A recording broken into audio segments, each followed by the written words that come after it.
Hello and welcome to 2024 Sinquefield Cup Round 5 recap. Today was an amazing day full of interesting games and I'm excited to share some highlights from today's games. But first, let's check out the results.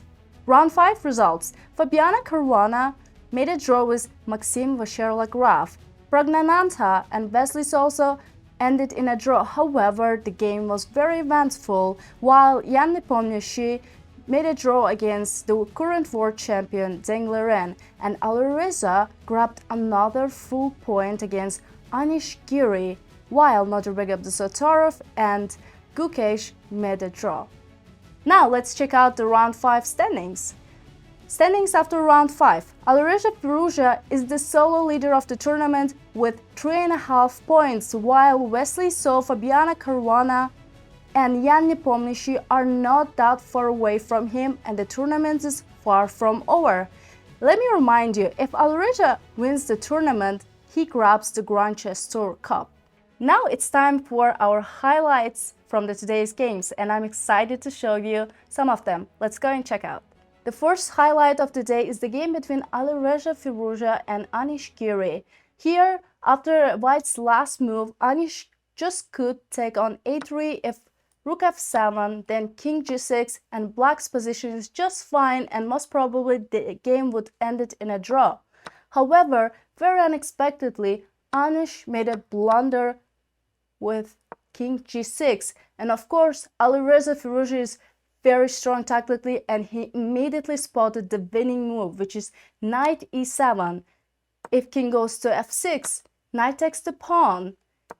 Bishop d2. Anish is trying to protect his bishop at the same time trying to create counterattack. If bishop takes d2, he's trying to take rook d2 and attack White's king. And here Alireza had another tactic, which was rook takes f7, and of course Alireza Firouzja spotted this move immediately and took the win. Because if you take on f7, then knight e5, king e6, knight d3, and all the pawns that Black had, they just disappeared and White is winning the game. Anish tried to resist his opponent with king e6. However, Alireza had another trick in his pocket. He played rook e7, king d6, and beautiful rook d7, forcing the king to take on d7, and after that, he still has the same trick, knight e5. And Alireza won his game and he is the solo leader of the tournament. The second highlight of the day is the longest game of round 5. It has been a crazy ride for both players. However, Praggnanandhaa had a winning or advantage from the beginning, and here he needs to convert an endgame, which is not easy to convert because opposite colors, as you guys know, it's never easy to convert. It seems like pawns are moving easily, but that's not the case. Here Praggnanandhaa played king f3, decided to improve his king before pushing the pawns, and Wesley So had a very good trick. He played bishop d4, trying to get his king on e4 away from the important pawns, and Praggnanandhaa played the move that Wesley was desperately looking forward to, and after bishop b6, suddenly the position is not winning anymore because the pawns are not protected by the king. Therefore, after g4, king f2, the game ended in a draw. It's a very complex game and it's hard to understand why it's a draw, but suddenly after f5, rook a4, one of the pawns are falling. It's just forcing draw and Black cannot convert their advantage only with one pawn because always bishop holds the f8 square. Therefore, Praggnanandhaa had to play here rook d3. If Black exchanged the rooks, then it's immediately winning. As you know, if king on g7 and bishop on e7, this is the only position where Black can fight against g and f pawns to make a draw.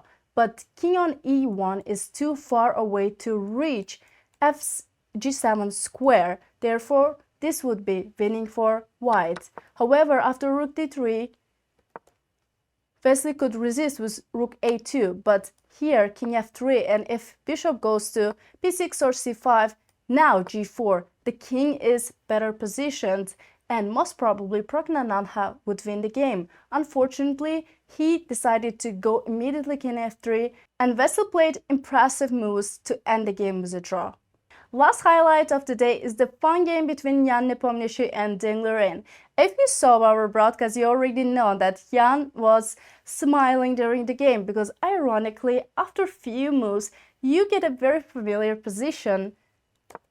Here, Liren played f5, which was not the best move because he missed that white can just take on b4 and he's not on time to take e4 rook. So Dig was forced to take on b2 after queen b7, rook b7. We reached a position that Jan had literally yesterday on board with Wesley So. However, he was with black pieces, but here he was in attacking side, which was very ironic, and I wanted to highlight this again.